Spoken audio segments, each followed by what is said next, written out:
नमस्कार, एक बार फिर से आप सभी का बहुत-बहुत स्वागत है हमारे यूट्यूब चैनल पे। आज फिर से मैं आप सभी के लिए class 12 physical education chapter number 10 है और चैप्टर का नाम है खेल में प्रशिक्षण या खेलों में प्रशिक्षण। किस प्रकार से किसी भी प्रकार के खेलों को खेलने के लिए प्रशिक्षित किया जाता है, बताया जाता है, शिक्षा दिया जाता है। आज ये लास्ट चैप्टर है हमारा। ऑलरेडी हमने 1 से लेके 9 तक के चैप्टर्स के वीडियो बना रखे हैं और उनके प्लेलिस्ट भी तैयार कर रखे हैं ताकि आप सुविधा के अनुसार अपने हिसाब से सारे चैप्टर्स को देख सकते हैं। तो आइए शुरुआत करते हैं। Class 12 physical education chapter number 10 notes in Hindi है और चैप्टर का नाम है खेलों में प्रशिक्षण। सबसे पहला स्लाइड हमारा कहता है पावर। शक्ति क्या है? शक्ति से आप क्या समझते हैं?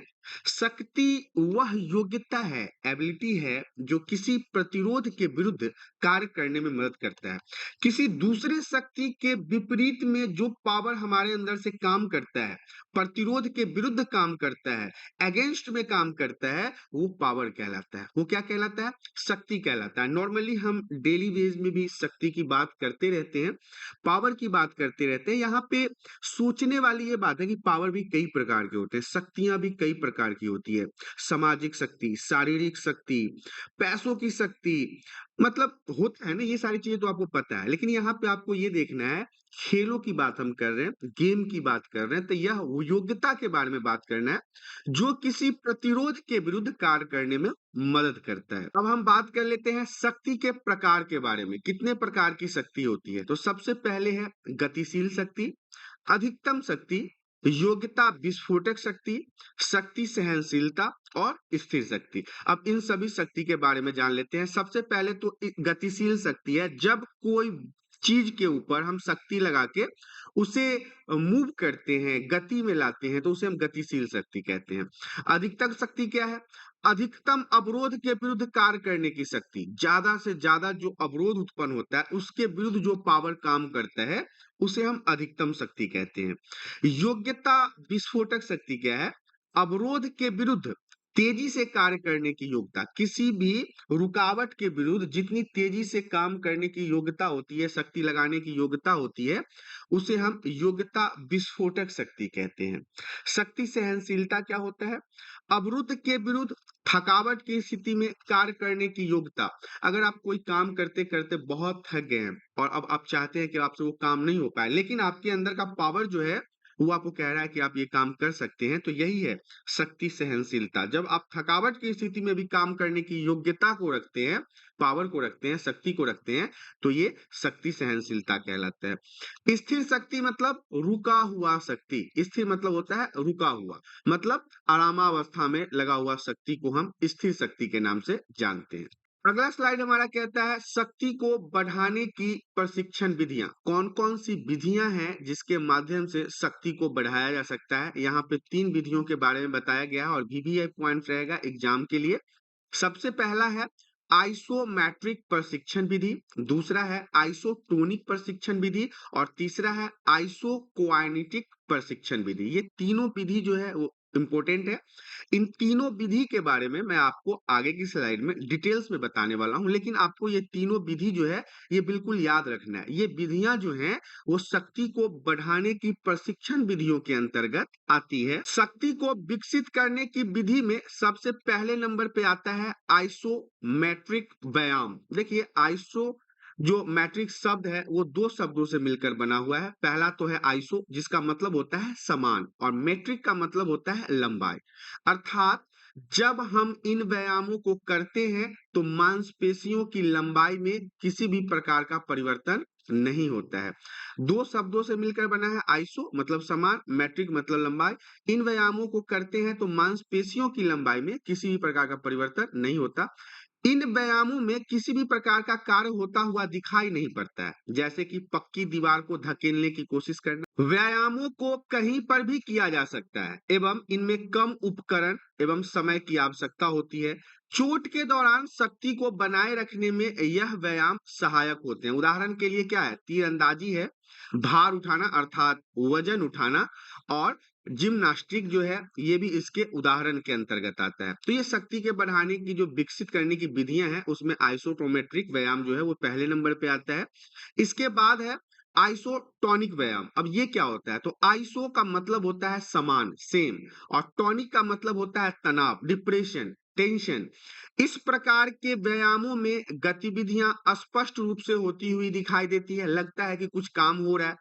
मांसपेशियों की लंबाई बढ़ती है और घटती हुई दिखाई देती है, जिसे हम एसेंट्रिक संकुचन और मतलब कंसंट्रिक मतलब संकुचन ही कहते हैं। जैसे किसी बॉल को फेंकना, जब आप बॉल को फेंकते हैं, दौड़ते हैं, भागते हैं, तो इसमें आपकी मांसपेशियों की लंबाई बढ़ती, घटती, सिकुड़ती हुई दिखाई देती है। इस प्रकार के संकुचन ज्यादातर खेल कूद में देखे जाते हैं। इन प्रकार के व्यायाम को उपकरण के साथ, बिना उपकरण के किया जा सकता है। इन व्यायामों में लचक तथा मांसपेशियों की लंबाई में वृद्धि होती है, विकास होता है, तथा खेलों के अनुकूलन के लिए ये सहायक होते हैं, ये मदद करते हैं इनके लिए। तीसरा पॉइंट हमारा है आइसोकाइनेटिक व्यायाम। इसमें देख लीजिए कि आइसो का भी मतलब तो समान होता है, पहले की स्लाइड में भी हमने पढ़ा था। काइनेटिक का मतलब होता है गति। तो इन व्यायाम को सन 1968 में जे पेरिन ने बनाया था। एक नंबर में ये प्रश्न आ सकता है कि आइसोकोनाइटिक व्यायाम को कब बनाया गया, तो आप बताएंगे सन 1968 में जे पेरिन ने इसे बनाया था। इन व्यायामों को विशिष्ट निर्मित मशीनों के द्वारा किया जाता है। इन व्यायामों के द्वारा मांसपेशियों की शक्ति विकसित होती है। ज्यादातर खेल कूद में इन व्यायामों का उपयोग नहीं किया जाता है, परंतु जल क्रीड़ा, खेल, स्केटिंग, रस्सी पर चढ़ना, नाव चलाना आदि में यह व्यायाम दिखाई पड़ते हैं। अब अगला पॉइंट है सहनशीलता के बारे में। सहनशीलता क्या होता है? यह वह योग्यता है, वह ज्ञान है जो किसी कार्य को लंबे समय तक निरंतर करने में अथवा थकावट की स्थिति में कार्य करने में यह मदद करता है। सहनशीलता अगर आपसे पूछा जाए तो आप क्या बताएंगे? यह वह योग्यता है जो किसी कार्य को लंबे समय तक करने में, लगातार करने में, थकावट की स्थिति में भी करने में आपकी मदद करता है, सहनशीलता कहलाता है। हम सहनशीलता के प्रकार के बारे में बात कर लेते हैं। सहनशीलता कितने प्रकार के होते हैं? तो सबसे पहला है आधारभूत सहन क्षमता। व्यक्ति की वह योग्यता जिसमें बहुत सारी शारीरिक मांसपेशियों के द्वारा धीमी गति से लंबे समय तक हलचल कर सकता है, जैसे कि दौड़ना, चलना, तैरना इत्यादि। तो ये सारी चीजें किस में आता है? आधारभूत सहन क्षमता में आता है। दूसरे नंबर पे है सामान्य सहन क्षमता। यह वह योग्यता है जिसमें व्यक्ति थकान की स्थिति में भी हलचल को करता है, जैसे एरोबिक तथा एरोबिक गतिविधियां। तो ये क्या है? ये सामान्य सहन क्षमता के बारे में है। तीसरे नंबर पे है विशिष्ट सहन क्षमता। वह योग्यता विशिष्ट खेलों में अलग अलग रूप से उपयोग किया जाता है। उदाहरण के लिए मुक्केबाजी हो गया, कुश्ती हो गया, अलग अलग प्रकार के दमखम की आवश्यकता होती है इसमें, इसे हम विशिष्ट सहन क्षमता कहते हैं। चौथे नंबर पे है गति सहन क्षमता। वह योग्यता जिसमें व्यक्ति थकान के बावजूद किसी भी गति को 45 सेकेंड तक मतलब तेजी से कर सकता है, जैसे 100 mt स्पीड। ये गति सहन क्षमता के बारे में है। अगला पॉइंट हमारा है लघु अवधि सहन क्षमता। यह योग्यता 45 सेकेंड 2 मिनट से लेके 2 मिनट तक चलने वाली गतिविधियां हैं। मतलब 45 सेकेंड से लेके 2 मिनट तक चलने वाली गतिविधियां हैं, जैसे कि 800 मीटर की दौड़। मध्यम अवधि सहन क्षमता में क्या होता है? इस योग्यता में 2 मिनट से 11 मिनट तक चलने वाली गतिविधियां शामिल है, जैसे 1500 मीटर का दौड़। दीर्घ अवधि सहन क्षमता में क्या होता है? इस योग्यता में 11 मिनट से अधिक चलने वाली गतिविधियां शामिल है, जैसे 5000 मीटर, क्रॉस कंट्री, मैराथन दौड़ आदि। मैराथन दौड़ आदि वगैरह में आपने सुना होगा। ये दीर्घ अवधि सहन क्षमता, इसमें लंबे समय तक इंसानों के अंदर सहन क्षमता को बनाए रखने जरूरी होते हैं। अगला पॉइंट हमारा कहता है सहनशीलता को बढ़ाने की विधियां। अगर कोई व्यक्ति अपने शरीर के अंदर सहनशीलता को बढ़ाने की कोशिश करता है तो उन्हें कौन कौन सी विधियों को अपनाना चाहिए? सबसे पहला विधि तो है फार्टलेक विधि। यह सहन क्षमता को बढ़ाने की विधि है। याद रखिएगा, 1 नंबर, 2 नंबर और 3 नंबर में ये प्रश्न पूछे जा सकते हैं। फार्टलेक विधि क्या होता है? यह सहन क्षमता को बढ़ाने की विधि है।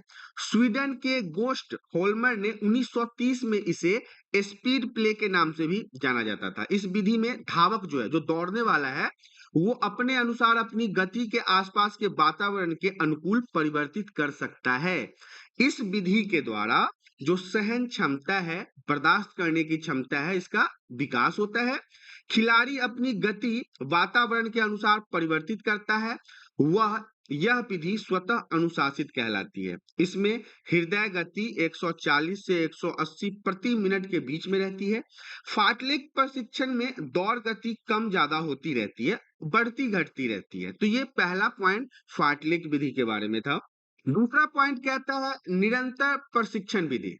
इस तरह के व्यायामों को लंबे समय तक बिना रुके किया जाता है, इसलिए इसमें कार्य करने की प्रबलता जो है, इंटेंसिटी जो है वो कम होती है। खिलाड़ी की हृदय गति व्यायामों के दौरान 140 से 160 प्रति मिनट होनी चाहिए। व्यायाम करने की जो अवधि होती है वो 30 मिनट से अधिक होती है। इसमें क्या क्या आ सकता है? इसमें दौड़ना आ सकता है, पैदल चलना भी आता है, साइकिलिंग करना, क्रॉस कंट्री दौड़ शामिल होता है। मतलब ये छोटे-छोटे दौड़ जो होते हैं जिसमें 400, 500, 600 मीटर का दौड़ हो गया, ये सारी चीज आती हैं।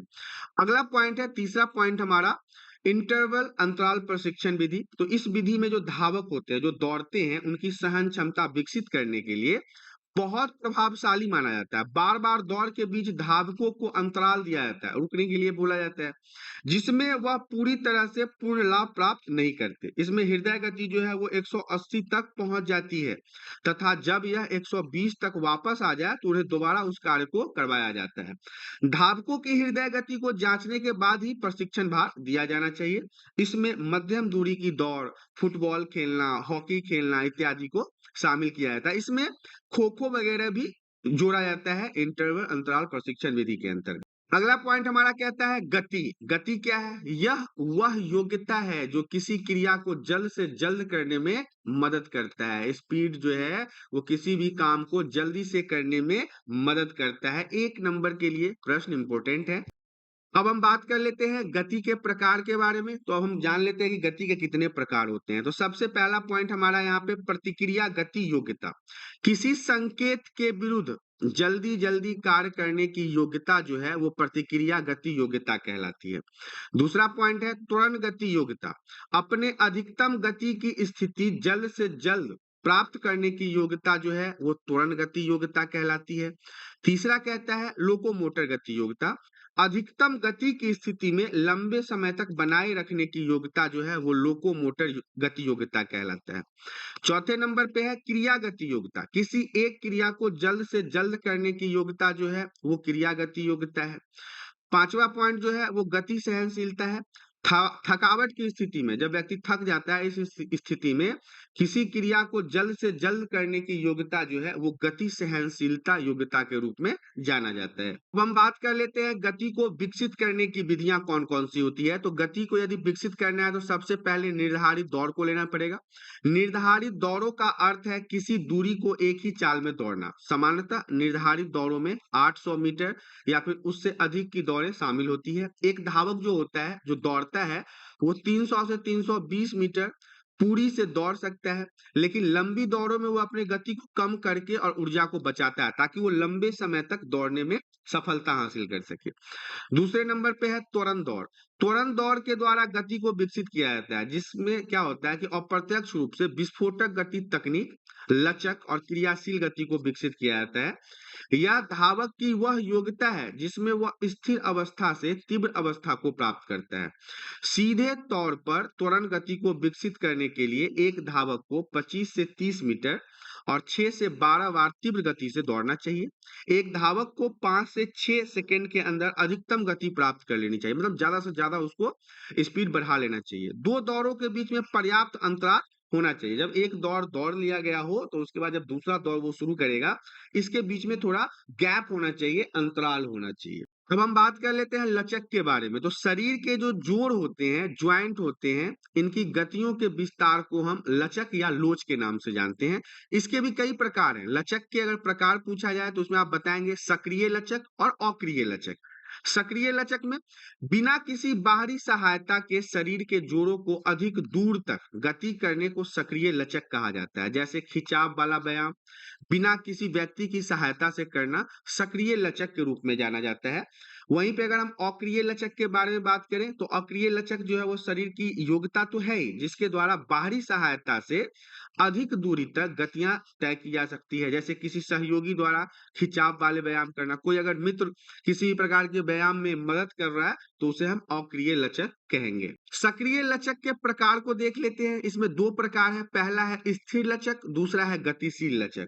तो स्थिर लचक जो है, जब कोई खिलाड़ी लेटने, बैठने या खड़े होने की क्रिया करता है, काम करता है, तब यह क्रियाएं स्थिर अवस्था में हो जाती है, उसे हम स्थिर लचक कहते हैं। गतिशील लचक, इस प्रकार की लचक की आवश्यकता के चलते या दौड़ते समय होती है लोगों के अंदर, जो लचक को खिंचाव व्यायामों द्वारा बढ़ाया जा सकता है और आगे की ओर अग्रसर किया जा सकता है, गतिशील लचक कहलाता है। स्थिर लचक और गतिशील लचक बहुत ही आसान है। स्थिर लचक मतलब आसानी से बैठे हुए क्रियाओं के अंतर्गत भी हो जाता है, और गतिशील मतलब जो मोशन में होता है, स्पीड में होता है, उसे हम गतिशील लचक के रूप में जानते हैं। अगला पॉइंट हमारा कहता है खेलों में तालमेल संबंधी योग्यता। तालमेल संबंधी योग्यताएं उन योग्यताओं को कहते हैं जिसमें कि व्यक्ति अपने गतिविधियों को व्यापक व संतुलित रूप से नियंत्रित कर सकता है। खिलाड़ी इन योग्यताओं के द्वारा गतिविधियों के समूह को प्रभावशाली और अच्छे ढंग से करने में सक्षम होता है। तालमेल संबंधी योग्यता प्राथमिक रूप से केंद्रीय स्नायु संस्थान सीएनएस पर निर्भर करता है। ये 2 नंबर के लिए काफ़ी महत्वपूर्ण है, 3 नंबर में भी पूछा जा सकता है। आप इसे सही तरीके से समझ लीजिए कि खेलों में तालमेल संबंधी योग्यता जो है, ये केंद्रीय स्नायु संस्थान सीएनएस पर निर्भर करता है। खिलाड़ी इन योग्यताओं के द्वारा गतिविधियों के समूह को प्रभावशाली ढंग से या फिर अच्छे ढंग से करने में सक्षम होते हैं।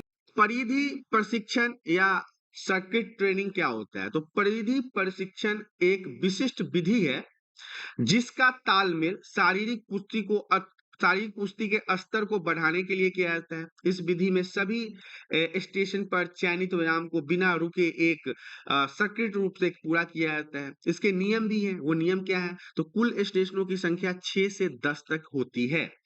कहीं लगातार 2 स्टेशनों पर कोई भी एक व्यायाम की पुनरावृत्ति नहीं होनी चाहिए।